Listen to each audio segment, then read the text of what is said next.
नमस्कार.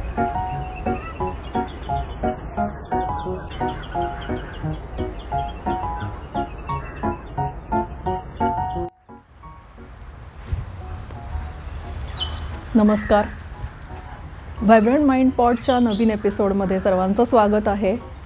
मी मीना, तुमची होस्ट. आज एका अनोख्या लोकेशनवरती मी आलेली आहे. व्यावसायिक आहात, वर्क फ्रॉम होम करत आहात, पण स्वतःची काळजी घेताय का? वर्क लाईफ बॅलन्ससाठी आणि सेल्फ केअरसाठी आज 5 टिप्स सांगणार आहे. चला. सोलोप्reneurs आपण जेव्हा म्हणतो तेव्हा माझ्या मनामध्ये असा विचार येतो की घर, ऑफिस सांभाळणारी, एक खंबी तंबू असणारी किंवा असणारा, किंवा एक बिझनेस जो आहे त्याच्यामध्ये सेल्स, परचेस, मार्केटिंग सगळं एकच माणूस. आयडियाज, डिझाईन जे क्रिएटिव्ह बिझनेसेसमध्ये असतात, किंवा जे माझ्यासारखे पॉडकास्टर्स आहेत, स्क्रिप्ट करणं, एडिट करणं, आत्ता मी जसं शूट करते आहे सोलो. तर सोलोप्reneurs आणि मग त्यांच्या लाईफ आणि वर्क असं कधी कधी बायफर्गेशन राहतसुद्धा नाही. आत्ता गेले 2-3 वर्षामध्ये वर्क फ्रॉम होममुळे तर सगळ्यांनी हा अनुभव घेतला आहे की there is no work life balance. आणि ते खरंच खूप ट्रिकी असतं. आपण अगदी आज जरी तुम्ही हा पॉडकास्ट ऐकला असेल किंवा ह्याच्या आधी अनेक ऐकले असतील, बरेच पुस्तकांमधनं हे पॉईंट्स असतात. हे खूप ट्रिकी आहे. 5 वर्षांपासून मी हँडमेड बिझनेस करते आहे. 5-6 वर्ष, 18पासून मी सुरुवात केली आहे. आणि आता मी गेली 2 वर्ष डिजिटल मीडियममध्ये, यूट्यूब असेल, इंस्टाग्राम असेल, ही मीडियम्स मी ट्राय करते आहे. प्रचंड काम असतं. जर मी हँडमेड बिझनेस म्हटलं तर परचेस करण्यापासनं, रॉ मटेरियलच्या पर्चेसिंगपासनं पॅकेज करून डिस्पॅच करणं, ह्यामध्ये क्लायंटबरोबर कम्युनिकेशन, म्हणजे एन नंबर ऑफ थिंग्स, आणि ऑल बाय वन पर्सन. जरी मी काही गोष्टी डेलिगेट करत असले, that's one of the points here, तरीसुद्धा मी 5 गोष्टी आज सांगेन, किंवा मी ज्या 5 गोष्टी स्वतः फॉलो केल्या आणि मला ज्या पर्सनली प्रॅक्टिकेबल, ॲप्लिकेबल असलेल्या वाटल्या, की डुएबल आहे. आतापर्यंत पॉडकास्टवरती, व्हायब्रंट माइंड पॉडच्या पॉडकास्टवर जी सोलोप्reneurs आले, पाथ ब्रेकिंग कन्सेप्ट्स घेऊन, किंवा वेगळ्या व्यवसायातल्या, वेगळ्या नोकरी करणाऱ्या लोकांकडनं मला जे अनुभव, त्यांच्याकडे on the mic, off the mic जे मी शिकू शकले त्यांच्याकडनं, त्याचे काही असे पॉईंट्स मी काढलेले आहेत. तर 5 पॉईंट्स मला सांगायला आवडतील. आपण वर्क लाईफ बॅलन्सबद्दल जेव्हा बोलतो तर कधी घरामध्ये अर्जन्सी असू शकते. म्हणजे आज माझ्या घरामध्ये सण आहे किंवा पाहुणे येणार आहेत, मुलांची आजारपणं असतात, तर तेव्हा कधी घर प्रायोरिटीला आपण ठेवतो. जेव्हा कामाची गडबड असते, जेव्हा माझ्या क्रोशाच्या बिझनेसमध्ये मला काही ऑर्डर्स कंप्लीट करायच्या असतात, काही नवीन मी डिझाईन करते आहे, किंवा आता मी यूट्यूब व्हिडिओज करते, ट्युटोरियल्स असतात, मग ते ट्युटोरियल आज मला कंप्लीट करायचं आहे, शूट कंप्लीट करायचं आहे, एडिट कंप्लीट करायचं आहे, माझं अपलोडचं शेड्यूल फॉलो करायचं आहे, मग त्या दिवशी माझं ते काम प्रायोरिटीला जातं. कधीतरी मध्येच अर्जंट कामं येतात. नॉन अर्जंट कामांमध्ये मी इतका माझा वेळ मस्त घालवते की असं वाटतं की सिरियसली, म्हणजे मी हे विकेंडला करू शकले असते, मी आजच का ते काम करत बसली आहे, आणि मग त्याच्यात माझ्या शेड्यूलचा मी का भुगा केला. हे सगळं प्रायोरिटीनी ठरवणे.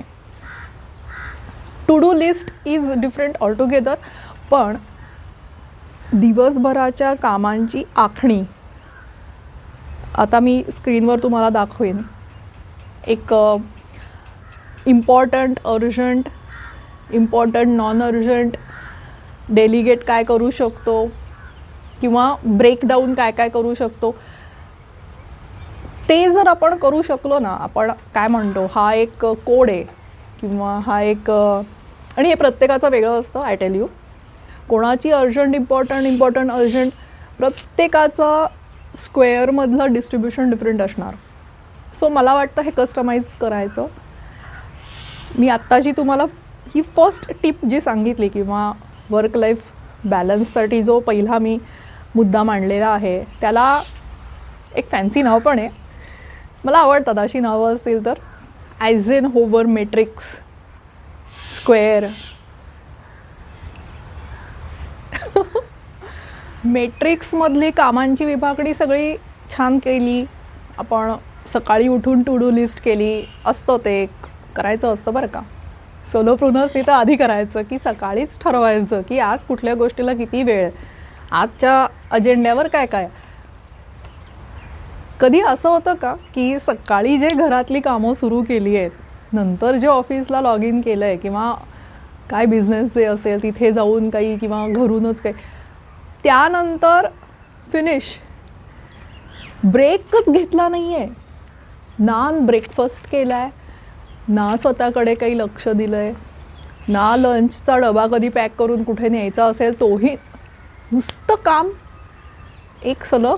आणि आपण त्याचं खूप प्राऊड असतं. बरेचदा असं होतं की आपण त्या कामाच्या नादामध्ये खरंच विसरतो आणि आपण कधी कधी एन्जॉय पण करत असतो ती प्रोसेस की वा छान आज एक हाती मी ह्या कामाचा फडशा पाडला. जाणवतं ना की अरे 2 मिनटं थांबून पाणी पण नाही पिलं आहे सगळ्यापासनं, 2 मिनटं नाश्ता नाही केला आहे बसून. It's not good I guess. So माझा सेकंड पॉईंट आहे, टेक इंटरमिटंट ब्रेक्स. जर तुम्ही सलग 30-40 मिनटं एक काम करताय, बरं एका जागी बसला असाल, उभं राहू, डझंट मॅटर, 3-4 मिनटं किंवा 5 मिनटाचा ब्रेकमध्ये घ्या.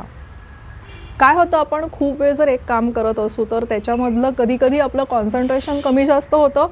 थोडंसं कामाचं आपण जर मूड चेंज केला तर ते अजून एनर्जी येते. खरंच सांगते, एक जर फळ खाल्लं मध्ये 5 मिनटं ब्रेक घेतला, एक अशी तिथून त्या जागेवरनं उठून जर एक चक्कर मारली, पायाचे थोडे एक्सरसाइजेस केले, थोडं हात मान पाठीला बरं वाटतं. जर कॉम्प्युटरवर काम करत असाल, मी बरेचदा एडिटिंग करायला बसते आणि 3-3 तास एका जागी बसायचं असतं, कारण खूप डिस्ट्रॅक्ट पण नाही ना मला व्हायचं आहे, यू अंडरस्टँड. पण मग तिथल्या तिथे मानेचे एक्सरसाइज केले, डोळे एक्सरसाइज, हाताचा एक्सरसाइज, तर इट फील्स गुड. पाणी पिलं, रेप्लेनिश होतो आपण, थोडी तरारी येते आणि परत एकदा आपण पुन्हा कॉन्सन्ट्रेशन आहे, जे पहिले 30 मिनटाचा जो स्पीड असेल, जो पहिल्या काही 30-40 मिनटांमध्ये जी काही प्रोडक्टिव्हिटी दाखवली तीच पुढे पण दाखवू शकतो, which is very helpful actually. तो मध्ये मध्ये ब्रेक्स घ्यायचे. आता 30 मिनटं 40 मिनटं काम, 5 मिनटं ब्रेक, 30-40 मिनटं काम, 5 मिनटं ब्रेक, ह्याला काय म्हणतात माहिती आहे? Again the fancy name, can you guess? Pomodoro technique. बघा, बसल्या बसल्या 2 टेक्निक्स फॉलो झालेले आहेत. त्या ब्रेकमध्ये आपण अजून एक काम करू शकतो. काय बरं? छोटंसं चालायचं जर असेल किंवा खूप डिस्ट्रॅक्ट नाही व्हायचं आहे कामापासून, पण 2 मिनटं मला 5 मिनटं मला काम नाही करायचं आहे, मस्त पॉडकास्ट आहे का, कॉन्सन्ट्रेशन पण होतं, छान वेगळी एनर्जी, रिपल इफेक्टसारखं असतं. आपण जर आता व्हायब्रंट माइंड पॉड, सपोज आपण ह्या पॉडकास्टचं एक्झाम्पल घेतलं, तुम्ही एखाद्या एंटरप्रेन्युअर किंवा सोलोप्रुनर किंवा पाथ ब्रेकिंग किंवा ॲक्शन टेकर्स जे असतात, ह्यांचं थोडंसं जरी क्लिपिंग ऐकलं 10 मिनटाचं तरी एनर्जी येते, उत्साह येतो आणि असं वाटतं अरे हे लोक किती काम करून कुठे कुठे काय काय त्यांनी अचिव्हमेंट्स केलेले आहेत, वाय नॉट मी. तर हे जे काम करतो आहे त्याच्यामध्ये पण उत्साह येतो. सो छोटंसं मध्ये पॉडकास्टही ऐकू शकता. 2 मुद्दे झाले वर्क लाईफ बॅलन्ससाठीचा. तिसरा मुद्दा माझ्यासाठी हा खूप अवघड गेलेला आहे, मला खूपच उपयोगी आणि अत्यंत इम्पॉर्टंट म्हणू शकतो की या 5 पैकी जर महत्त्वाचा कुठला तर हा असू शकतो, पण मला स्वतःला तो थोडा डिफिकल्ट गेला. काय म्हणूया, शिस्त, स्वयंशिस्त, डिसिप्लिन करण्याचा मी स्वतःला प्रयत्न केलेला आहे. मुद्द्याला एक हेडिंग मला द्यायचं होतं, मला ते सापडत नव्हतं, पण माझं एक मोटो आहे, कामं कधीही संपत नाहीत. तुम्ही कुठल्याही माणसाला कधी विचारा, ते सगळे कामच करत असतात, कामं कधी संपत नाही. हे हेडिंग डन. दिवसभर काम करतो आपण, कामाचा खूप मोठा डोंगर उपसलेला असतो आणि इतके एक्झॉस्ट होतो की आता बास, उद्या मी काही करणार नाही. पण असं होत नाही. मी टाईम आपण खूप मिस करतो याच्यामध्ये आणि सगळेच मला वाटतं असं कोणी नसेल इथे की ज्यांना मी टाईमचं इम्पॉर्टन्स माहीत नाही आहे किंवा जे मी टाईम मिस नाही करत. आणि मी टाईम हवा किती असतो माणसाला? खूप मी टाईम, दिवस नाही. मला मी टाईमचा सगळ्यात गोल्डन म्हणूया किंवा एक सगळ्यात छान अशी वेळ मी टाईमची मला अशी वाटते की सकाळचा वेळ. जेव्हा आपण अजून कामाची सुरुवात करतोय किंवा कामाची आखणी करून तयार आहे आणि आता काम सुरू करणार, तो ट्रान्झिशन जो टाईम असतो ना, मी टाईम म्हणून आपण घेतला तर पर्सनली मला प्रचंड त्याचा फायदा झाला. व्यायाम करणं, मेडिटेशन करणं, ग्राउंडिंग टेक्निक्स वापरणं. मी टाईम सकाळी घेण्याचा फायदा असा होतो की एका पॉझिटिव्ह नोटवर आपला दिवस सुरू होतो.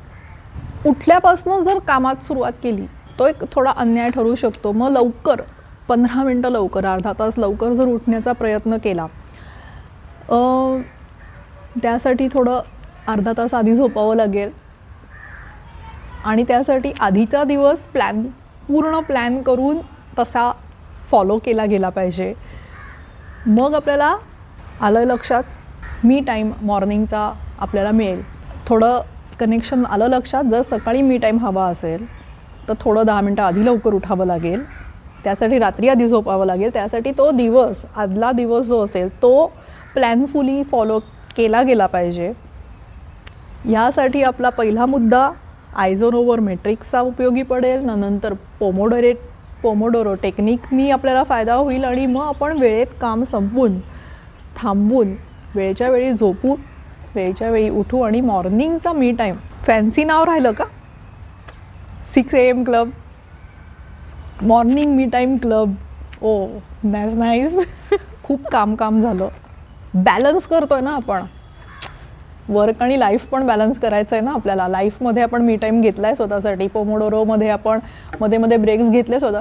लाईफमध्ये काय असतं, म्हणजे काम करतो आपण भाकरीचा चंद्रासाठी आणि मग बाकीचं म्हणजे तुम्ही फक्त कामच करायचं का, मग फन नको का? मग हाच तर तो बॅलन्स आहे. 4th पॉईंट, मज्जा. थोडी आयुष्यात मजा हवी. आता मजा म्हटलं की लोकांचे लगेच कान, डोळे, कान उभे राहतील, डोळे मोठे होतील. खर्च नाही, 0 बजेट फन हवीच हवी. प्रत्येक वेळी विकेंडलाच फन मिळतो किंवा एन्जॉय करायचं असं नाही, आणि प्रत्येक वेळी सगळ्यांबरोबरच करायचं असं. You can have your own fun time also. खरंच आनंद, मजा, आनंद, सॅटिस्फॅक्शन. पुढे आठवड्याभर काम करण्यासाठी किंवा पुढच्या कामांसाठी एक एनर्जी येते. स्वतःलाच स्वतः शाबासकी दिल्यासारखं पण होतं की मी छान काम केलं, आता मला आय डिझर्व दिस. हे आय डिझर्व दिस ना, हे फार कमी जणांना जमतं बरं का. प्रत्येक वेळी आपण आय एम नॉट इनफ ह्या डायलेमामध्ये, पण आय डिझर्व दिस. छोटासा फन टाईम. काय करू शकतो, हॉबीसाठी थोडा वेळ, मग स्वतःच्या हॉबीसाठी वेळ. मुलांना क्लासला सोडणे, जर तुम्ही पुरुष असाल तर मुलांच्या आणि बायकोच्या हौसेसाठी त्यांना पैसे, पण स्वतःचं काय. सो स्वतःची hobby, it can be twice a week, once a week. खूप बरं वाटतं, खूप आनंद वाटतो. करून बघा. स्वतःला आवडते ती डिश बनवून खाणे, 0 बजेट, हेल्दी औषध. तो म्हणून मी बटाटे वडा केला. हे जे फिलिंग असतं ना, हे पण इट्स अनबिलिव्हेबल. लाईक तुम्ही करा आणि मग मला खाली कॉमेंट्समध्ये सांगा नक्की की तुम्ही काय केलं, की तुमचा जो फन टाईम असतो त्याच्यात तुम्हाला काय अजून innovative. Gardening is one of the best fun time for all age group. Job करणारे, जॉब न करणारे, लहान मोठे सगळ्यांसाठी गार्डनिंग किती सुंदर, मस्त, एन्जॉयबल आहे. क्रिएटिव्हिटी ना, it is it has some another flavour in life. छोटा ट्रेकला जायचं. पुण्याच्या अराउंड, मी पुण्यात राहते, सो पुण्याच्या अराउंड तर खूप सारे ऑप्शन्स आहेत. 0 बजेट नाही होणार, पण ठीक आहे. तुम्ही सांगा काय वाटतं तुम्हाला, फन प्लॅन्समध्ये काय करू शकतो अजून. 5th पॉईंट काय असेल, डेलिगेट करा. सगळं मीच करणार, ही जी काही एक असते ना भावना आपली, की आपण कधी वेळ वाचवायला, कधी बिझनेसचं बजेटिंगमध्ये आपण एखादा माणूस नाही ठेवत किंवा हे, तर डेलिगेट करा. आता मी डेलिगेशनवर फार नाही बोलणार. खरं तर सोलोप्रुनर्स इनफ स्मार्ट असतात, त्यांना माहिती असतं काय डेलिगेट करायचं आहे काय नाही करायचं आहे. You can do it.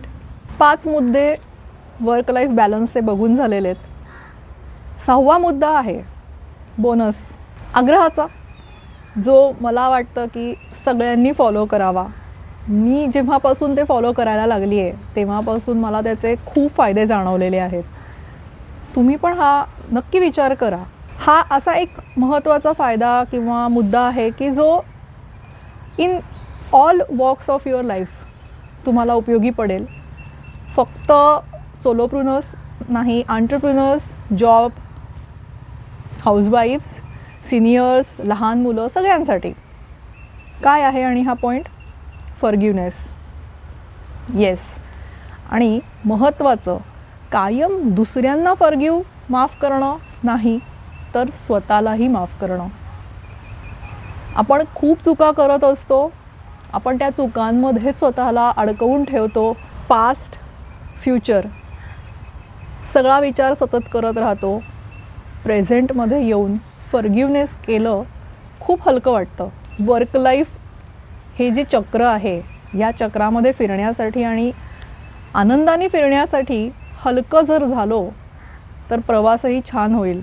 Forgive, stay light, travel light, enjoy life.